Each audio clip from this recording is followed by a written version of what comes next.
ki nga xam ne moo di Baxaw gis nañu Sidi Diop mu ngi noonu ci délégation bi mu nekk loo xam ne dafa rafet tey Sidi Diop gis ngeen ko mu ngi New York garde corps Wally Seck gis nañu Elimane la mu ngi noonu ànd ak ki nga xam ne moo di Aziz Ndiaye donc mu nekk loo xam ne tiis la ak naqar gis nañu kilifa yi ak lu musique bi Tafa ngi noonu ñu koy gis Tafa Dabrans donc mu nekk li nga xam ne moom moo di kii nga xam ne moo fi teew ngir rek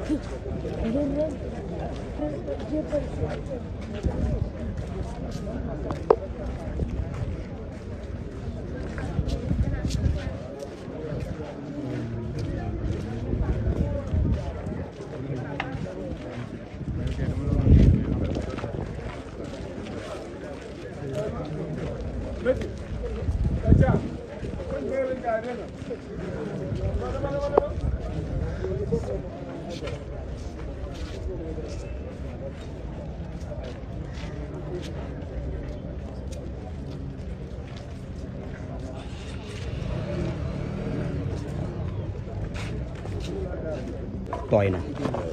li dal askanu Sénégal tey ci suba li mu yeewaale metti na lool. xamante ni amaana peut-être xam nga ko. par rapport ak li ma siy jiital mooy li ñu yàlla digal. ci pareille circonstance mooy ñu dellu ko ci moom. inna lillahi wa inna ilayhi raji'un sunu borom moo ne su lu mel nii suñu dalee nañu dellu ci moom kon dañuy dellu ci moom di ñaan sunu borom mu yokk yërmande ci moom ñaan sunu borom mu yokk leer. ci faw nga xamante ni foofu la nekk di ñaan sunu borom nag mu dëgëral ki nga xamante ni moom mooy borom këram tey ci fajar gi bi mbir mi xewee bi ma jokkoo ak moom Mbougane nga xam grand frère la ci man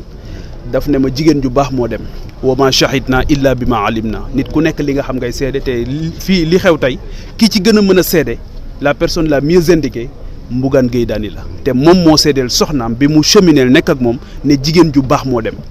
te loolu ñun ñi nga xamante ni yëpp gis nañ ko ci wetam gis nañ ne joué na beneen rôle ci moom bu dul rôle soxna rek waaye jàppale na ko taxawu na ko nekk na ak moom léegi rek maa ngi daje ak benn kilifa mu ne ma grand vide la ci wetu Mbougane donc tey jii sénégalais yi ñu ci bari wala ñëpp sax seen xol tooy na ñu ko xamul ak ñi ko xam yëpp tey jii bi ñu yëgee nouvelle bi xam nañ ne bànqaas bu rëy moom moo damm tey moo wàññeeku tey waaye sunu borom mi nga xamante ni dara tawu ko ñoo ngi koy ñaan. yàlla yóbbu ko ci àjjana yi gën a kawe sunu borom yaatal bàmmeelam leeral ko teg loxoom nag ci njabootam ba lim ci bëggoon di ko jóg di ci dox guddeeg bëccëg suba ak ngoon sunu borom defal ko ci lu kawe njortam waaw di Mbougane tamit Sénégal yëpp ko bokk nit ku baax la nit ku yiw la man mi ci li ma nekkoon ak li ma nekk tey musuma nekk dans une circonstance donnée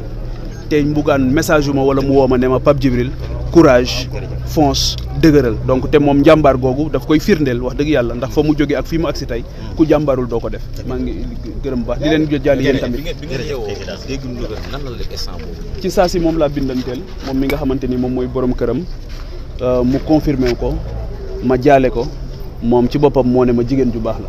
la kon ñoo ngi ñaan sunu borom seede boobu nga xam da koy jëriñ yàlla na daje ak ngërëmal suñu borom ak yërmandeem ci moom di jaale Sénégal yëpp di jaale le monde de la presse di jaale aussi le secteur privé économique parce qu'elle était aussi dans le secteur privé donc di ko jaale Sénégalais yëpp di ko jaale tamit turandoo muy soxna Momi bi nga xamante ni moom la sëñ Abdou Khadir wax ne moom moo ko yóbbu moom moo yóbbu woon sëñ Thione Seck ci sëñ Abdou Khadir mu